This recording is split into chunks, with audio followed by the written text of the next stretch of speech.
bilasizlar buni, hammalar yaxshi bilasiz ya. Bundan keyin yana o'ynaymiz. Hozir o'ynamaymiz emas. Keyingi darslarda, keyingi bo'sh vaqtlarimizda o'ynaymiz. Bu qiziqarli zakovat o'yinida ishtirok etsalaring, o'zlaringizni aqllaring, ya'ni fikrlash doiralaring kengayadi. Buni hech qachon nima qilmaydi. Savolni o'qiyman, javobini ham aytaman. Yutgan komanda bordi, yutqazgan komanda bordi, lekin ko'ngilni cho'ktirmaylar. Ya'ni bunga intilishga harakat qilinglar. Bundan keyingi cho'qqilarga erishishga yoki g'olib bo'lishga bir kun keladi, qaysi bir joyga men bormashim mumkin.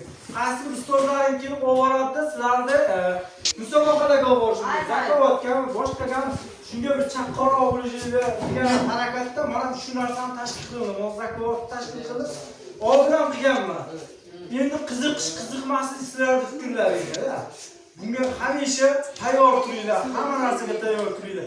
Hech qachon yutqazsak ham bir-birimizdan xafa bo'lmaylik. O'yin bu. O'zaro o'yinimiz. Qayergadir yutqazishga borsalar, bunga xafa bo'lishlari mumkin, lekin bu o'yinga xafa bo'lish hech kim yo'q.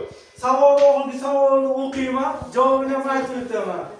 Faqat kechiraveraylar. Chirqsalaring, kulsalaring mayli, men roziman. Ko'p vaqt chaqirtirmaydi. Men tirik emasman, lekin o'saman. Mening o'pkam yo'q, lekin menga havo kerak. Mening og'zim yo'q, lekin suv meni o'ldiradi.